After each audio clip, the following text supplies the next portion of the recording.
Salut tout le monde, on se retrouve aujourd'hui dans une nouvelle vidéo sur ma chaîne et aujourd'hui on va parler le book haul du mois d'octobre 2017. J'avoue que j'ai clairement bien craqué en ce mois d'octobre, j'ai eu plein d'opportunités, j'ai gagné deux concours, on m'a passé des livres, j'ai reçu un service presse et de mon côté j'ai craqué pour 5 livres. Voilà, donc ça a fait bien augmenter ma palle et ce mois-ci niveau lecture je n'ai finalement sorti que 8 livres de ma palle, donc ça n'a pas trop pu matcher. Du coup, au mois de novembre, je préviens, il n'y aura sûrement pas de book haul, à part si je reçois des services presse ou autres, mais en tout cas pas d'achat de ma part, puisque je fais un no buy challenge, donc c'est-à-dire que je ne vais pas acheter de livres pendant un mois, parce qu'en décembre il y a le salon du livre de Montreuil et je pense que je vais acheter quelques livres là-bas, et il y a aussi Noël, voilà, donc je pense que ça va faire un sacré paquet de livres à vous présenter en décembre, et du coup il faut que je fasse une petite pause avant. Et en novembre, j'ai plein de challenges. Il y a les livres pour Montreuil à lire, un challenge que je vais m'imposer personnel. Voilà, donc je pense que j'aurai de quoi lire et je n'aurai pas besoin forcément d'acheter des romans. Et de toute façon, je n'irai pas en librairie pour ne pas me tenter. Du coup, je vais vous présenter les livres que j'ai achetés ce mois-ci et on commence tout de suite. Je vais commencer avec les livres que j'ai reçu de ma voisine qui en fait s'est débarrassée de beaucoup de ses livres et surtout de classiques, et du coup elle m'a dit si ça t'intéresse regarde à l'intérieur des sacs, et du coup j'ai trouvé 4 classiques qui m'intéressaient. Le premier, il s'agit de Antigone de Jean Anouilh, publié ici aux éditions La Table Ronde. C'est une pièce de théâtre, j'adore les pièces de théâtre, que je n'ai pas lue et elle est extrêmement connue. J'ai lu Médée de Jean Anouilh que j'avais beaucoup apprécié, et du coup je me dis que c'est super court, c'est très connu et ça pourrait vraiment être pas mal pour ma culture G que je lise cette pièce de théâtre, et vu que j'adore les pièces de théâtre, je pense que ça ne sera pas un problème. Ensuite, j'ai récupéré un recueil de contes, donc La Petite Sirène et autres contes dans Andersen, publié ici aux éditions GF Flammarion, donc vraiment une vieille édition. Dedans, il y avait beaucoup de contes qui me tentaient, je sais pas si je les lirai tous, mais en tout cas, il y en a pas mal qui m'intéressent. Donc déjà La Petite Sirène, La Petite Fille et les Allumettes, L'intrépide soldat de plomb, Le vilain petit canard, La princesse sur un pois, La Petite Poussette ou encore La Reine des Neiges. Donc j'aimerais beaucoup lire les contes originaux qui ont pu inspirer par exemple des dessins animés tels que Disney. Voilà, je pense que ça peut être super sympa, et en tout cas peut-être pour cet hiver. Ensuite, j'ai récupéré un recueil de pièces de théâtre encore, et cette fois-ci de Shakespeare, avec Othello, Macbeth et Le Roi Lear. Donc ce sont 3 pièces de Shakespeare. J'avoue que je connais seulement les 2 premières, Le Roi Lear ne me dit rien du tout, mais pourquoi pas tenter, regarder et éventuellement la lire, on verra bien. Mais en tout cas, j'aimerais beaucoup découvrir Othello et Macbeth. Je pense que ça peut être voilà, pour la culture G, et ça m'intéresse beaucoup. Il y a d'autres pièces de théâtre de Shakespeare qui m'intéressent beaucoup, mais je pense que je vais les lire au fur et à mesure des années. Mais du coup, je vais commencer par cela. Et enfin, pour finir avec les 4 livres que j'avais reçus de la part de ma voisine. Le 4e, il s'agit de Père Goriot de Balzac, publié aux éditions Folio. Donc c'est une vieille édition, mais je la trouve super sympa. Comment dire, alors là je connais pas trop le résumé, je crois que j'ai lu derrière au moment où j'ai cherché les livres, mais j'aime beaucoup Balzac déjà parce que j'ai lu pas mal de livres, enfin j'ai lu pas mal, beaucoup pour un auteur classique. J'ai lu La peau de chagrin, La fille aux yeux d'or ou encore Le colonel Chabert, et je me dis que ça pourrait être super sympa de lire le Père Goriot, donc du coup je me suis laissée tenter. Ensuite, on passe au seul service presse que j'ai reçu en ce mois d'octobre, et normalement vous l'avez vu dans ma dernière vidéo unboxing, donc si vous voulez la voir et ne pas vous faire spoiler, allez-y maintenant, sinon je vais vous spoiler les 3 prochains livres. Et du coup ça me permet aussi de vous dire que je suis officiellement partenaire avec les éditions Gallimard Jeunesse, et du coup le premier service presse que j'ai reçu, il s'agit du premier tome de la trilogie de la poussière, La Belle Sauvage de Philippe Pullman, publié aux éditions Gallimard. Je pense que vous avez tous entendu parler de Philippe Pullman, à la croisée des mondes, sa célèbre trilogie fantasy. J'ai déjà lu cette trilogie à la croisée des mondes, que j'ai plutôt bien apprécié. J'avoue que le premier tome a été un gros coup de cœur, mais la suite n'avait pas été forcément à la hauteur de ce que j'avais espéré. Mais du coup, cette histoire m'a l'air absolument géniale. Je ne vais pas vous en dire trop parce que je ne veux pas vous spoiler la saga La Croisée des Mondes, mais en tout cas ça se passe 10 ans avant le premier tome de La Croisée des Mondes. On va suivre le personnage principal, Lyra, de la trilogie initiale, quand elle est enfant en fait, mais vraiment bébé, et on va retrouver des anciens personnages, on va replonger dans ce monde qu'on aime tant, l'univers et la plume de Philippe Pullman qui est absolument géniale. Donc j'ai hâte de m'y lancer. En tout cas c'est une énorme brique qui fait 530 pages, je ne m'attendais pas à une brique pareille, mais j'ai hâte de m'y plonger, de retrouver cette plume, cet univers. et voilà, j'ai hâte de le lire et je vous en fais une chronique très bientôt sur mon blog. Sur la chaîne, je sais pas encore quand ça arrivera, mais sur mon blog, vous pouvez être sûr que ça arrivera au mois de novembre. Comme je vous l'ai dit précédemment, si vous voulez pas vous faire spoiler les 2 livres qui vont suivre aussi, n'hésitez pas à aller voir ma vidéo unboxing. Alors du coup, ce mois-ci, j'ai eu la chance de gagner 2 concours. Le premier, c'était aux éditions Milady sur leur compte Instagram. J'ai eu toutes des péripéties parce que le premier exemplaire de ce concours est arrivé dans un état déplorable. Merci la poste. Et du coup, j'ai reçu un 2e exemplaire. J'étais ravie. Et il s'agit de Attachement de Rainbow Rowell, publié aux éditions Milady. C'est une réédition en grand format de cette super auteure. J'adore cette auteure. En tout cas, j'ai lu Eleanor and Park qui avait été un gros coup de cœur et j'avoue que j'ai d'autres de ses romans qui me tentent beaucoup. Même si Fangirl, j'avais tenté et ça ne m'avait pas plu, j'avoue que Carry On me tente pas mal. Et celui-là aussi. Ici, on va suivre une sorte de romance contemporain en 1999 dans un bureau avec des échanges de mails, etc. J'avoue que j'en sais pas trop, mais vu que c'est une romance, je ne veux pas trop en savoir. Ça a été des coups de cœur ou des excellentes lectures pour beaucoup de gens.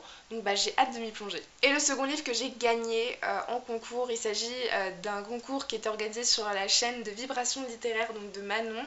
N'hésitez pas à aller voir sa chaîne, elle est absolument géniale, on a beaucoup de points en commun concernant les lectures. Et du coup on pouvait choisir le livre qu'on gagnait dans une sorte de box qu'elle crée elle-même en fait. Et moi j'ai décidé de prendre Six of Crows, le tome 2, La Cité corrompue de Lev Bardugo, publié aux éditions Milan. Je vous avoue que le premier tome a été un énorme coup de cœur et je pense que vous le savez, et du coup j'étais ravie de pouvoir demander ce second tome qui est absolument sublime. C'est aussi une bricasse qui fait je pense 650 pages, mais j'ai tellement envie de retrouver les personnages, l'univers, l'intrigue et la plume de Lev Bardugo qui est absolument géniale et addictive. Mais en même temps j'ai pas trop envie, j'ai envie de le lire très vite, mais je me dis qu'il y a seulement 2 tomes, donc je vais pas pouvoir avoir de suite finalement, mais il y a aussi la trilogie Grisha qui est en train d'être rééditée aux éditions Milan. Le premier tome est sorti au mois d'octobre, donc je me dis que je pourrais quand même retrouver, même si c'est pas pour les personnages, je pourrais retrouver au moins l'univers et la plume de Lev Bardugo dans une autre trilogie. Et pour finir, on va passer à mes achats. Donc comme je vous l'ai dit, j'en ai fait 5. J'ai un petit peu craqué, mais en même temps, en fait, j'ai eu les services presse, le concours et plus les livres donnés. Je pensais pas en avoir finalement. Donc là, ça paraît beaucoup. Donc le premier livre qui a été offert par ma maman, que je remercie beaucoup. Et j'ai lu le tome 2 au mois d'octobre, donc vous ne l'avez pas encore vu en update lecture, mais je n'ai pas pu m'empêcher d'acheter la suite. Il s'agit de Puits des mémoires, le tome 3, Les terres de cristal de Gabriel Katz, publié aux éditions Pocket. J'ai absolument adoré le tome 2, donc voilà un petit spoiler sur l'update lecture, ça a été un énorme coup de cœur et la fin du tome 2 est absolument horrible. On vous laisse sur un cliffhanger au dernier mot en fait, qui est absolument génial et il me fallait la suite. Et même si c'est le dernier tome, j'ai tellement envie de connaître la suite et fin de cette saga, de retrouver mes personnages que j'adore au plus haut point. Il va aussi faire partie d'un des prochains challenges que je vous présenterai dans la prochaine vidéo. Donc restez un peu en ligne on va dire pour la semaine prochaine aussi.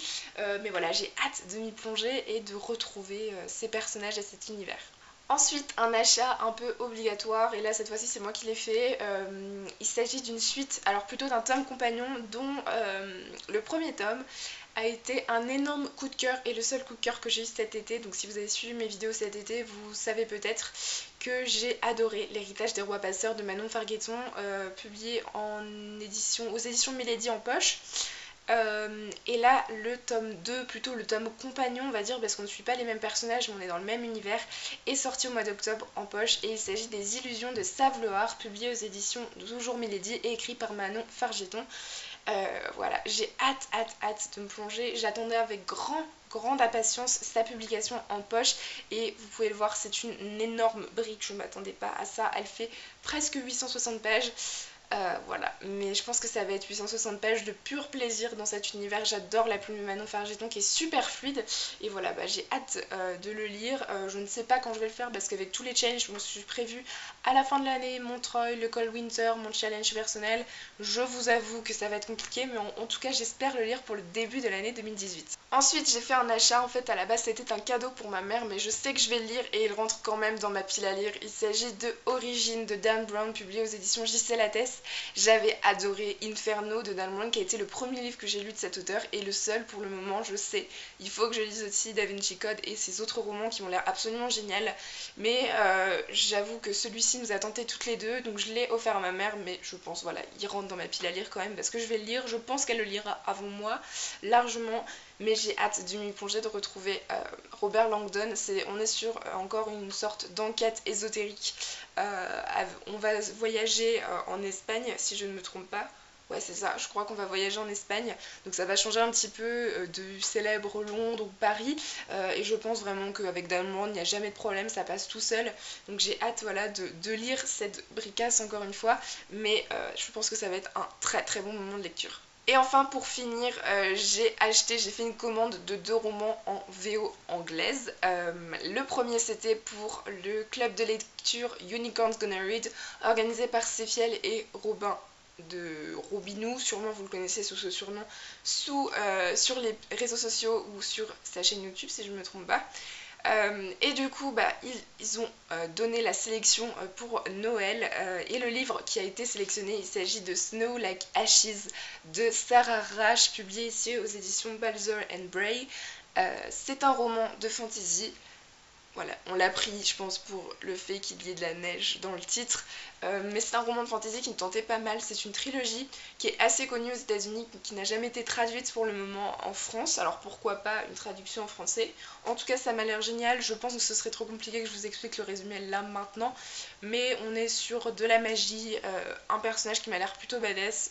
Voilà, donc j'ai hâte de m'y plonger. Et enfin, le dernier livre de cette vidéo et le dernier achat que j'ai pu faire en ce mois d'octobre, et c'était du coup avec ma commande VO de ce livre, je me suis dit il faut en profiter, la bonne version que tu as est sortie. Il s'agit du tome 2 de A Court of Thorns and Roses, donc A Court of Thorns and Mist and Fury de Sarah J. Maas, publié aux éditions Bloomsbury, mais dans la version que moi j'avais acheté en premier, c'est-à-dire la version Bloomsbury paperback et non la grosse avec le gros titre sur le côté. Moi c'est vraiment cette version là qu'il me fallait, et elle est sortie à pas si longtemps que ça, je crois qu'elle est sortie en mai ou juin, mais je n'avais pas encore eu l'occasion de l'acheter, et en plus c'est une méga bricasse. Et vu que je ne veux pas avoir une pile à lire de romans VO anglaise trop grande, j'ai attendu d'en lire quelques-uns avant de m'acheter celui-ci, et je me suis dit qu'en achetant Snow Like Ashes, c'était le moment de m'acheter la suite de ACOTAR.